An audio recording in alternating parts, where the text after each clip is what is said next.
দোস্ত welcome to পাহটেক। আজি আমি আহিবলগীয়া কম্পিটিটিভ এক্সামৰ কিছুমান ইম্পৰ্টেণ্ট জেনেৰেল নলেজৰ বিষয়ে ডিছকাছ কৰিম।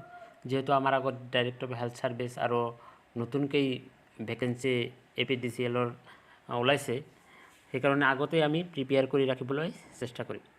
চ' বলক ভিডিঅ'টা আৰম্ভ কৰোঁ। The largest fresh water lake in the India, ভাৰতৰ আটাইতকৈ ডাঙৰ মিঠা পানীৰ হ্ৰদ কোনটো? ইয়াতে অপশ্যনগিলা দি আছে। শুদ্ধ উত্তৰটো হ'ব অপশ্যন এ, উলাৰ হ্ৰদ। ঠিক আছে। নেক্সটত who was the awarded the first Rajiv Gandhi national Sadbhavana award? কাক প্ৰথম ৰাজীৱ গান্ধী ৰাষ্ট্ৰীয় সদ্ভাৱনা বঁটা প্ৰদান কৰা হৈছিল? এটা অপশ্যনগিলা দি আছে। শুদ্ধ উত্তৰটো হ'ব অপশ্যন এ, মাদাৰ টেৰেছাক ৰাষ্ট্ৰীয় সদ্ভাৱনা এৱাৰ্ড দিয়া হৈছে। ঠিক আছে।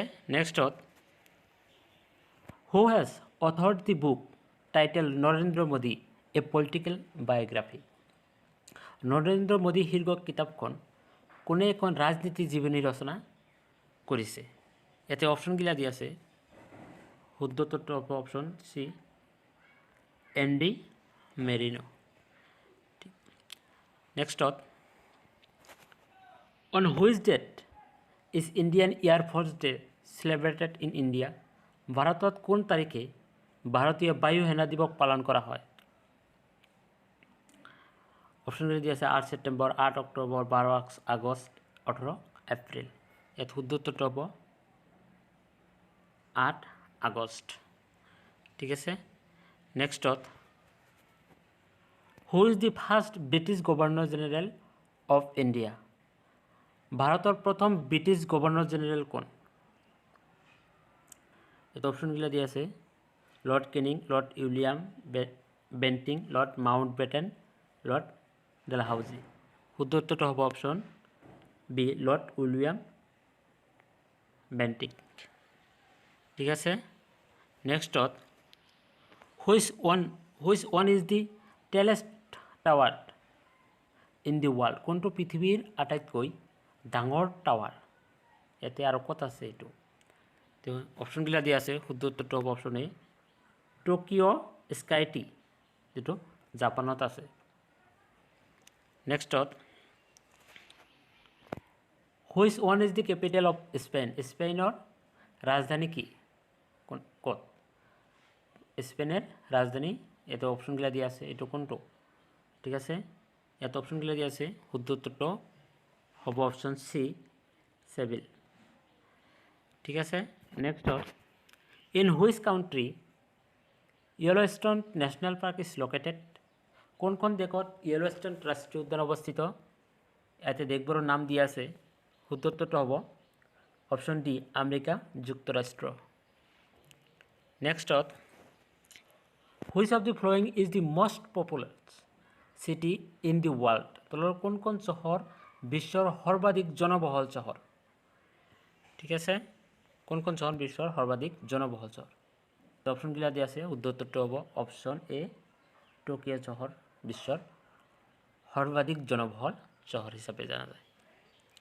নেক্সটত what is the population density of India? ভাৰতৰ জনসংখ্যাৰ ঘনত্ব কিমান? এইটো জনসংখ্যাৰ ঘনত্ব যিহেতু বাঢ়ি থাকে প্ৰতি বছৰে, ইয়াতে 2020 মেনশ্যন কৰি দিছে।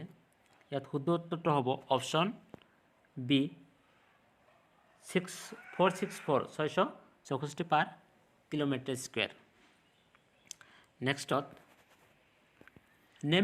Name a country that is believed to be shaped like an elephant head?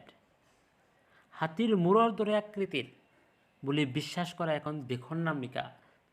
এনেকুৱা এটা মেপত দেশ আছে যিটো হাতীৰ মূৰৰ দৰে আকৃতি। এইটো অপশ্যনগিলা দিয়া আছে। শুদ্ধ উত্তৰটো হ'ব অপশ্যন এ, থাইলেণ্ড। ঠিক আছে। নেক্সটত in which of the following countries festival of the saint farming celebrated?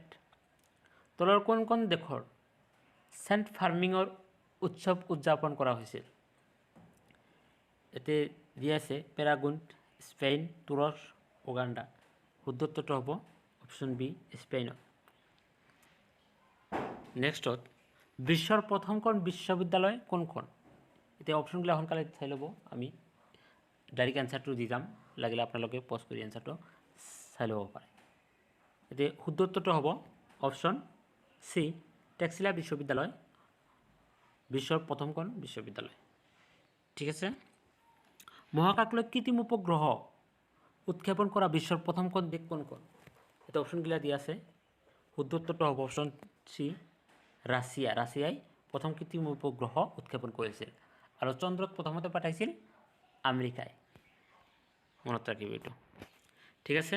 বিশ্বৰ প্ৰথমখন কাগজ মুদ্ৰা প্ৰদান কৰা হৈছিল কোন দেশত? বিশ্বৰ প্ৰথম কাগজ মুদ্ৰা প্ৰদান কৰিছিল চীন দেশে। নেক্সটত পৃথিৱীৰ আটাইতকৈ পুৰণি ধৰ্ম কোনটো? শুদ্ধ উত্তৰটো হ'ব ইয়াত সনাতন ধৰ্ম।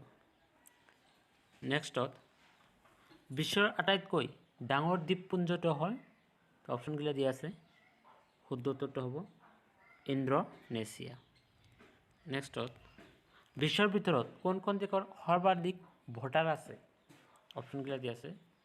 শুদ্ধ উত্তৰটো হ'ব অপশ্যন এ, এইটো আমাৰ ভাৰতে হয়। Thank you guys.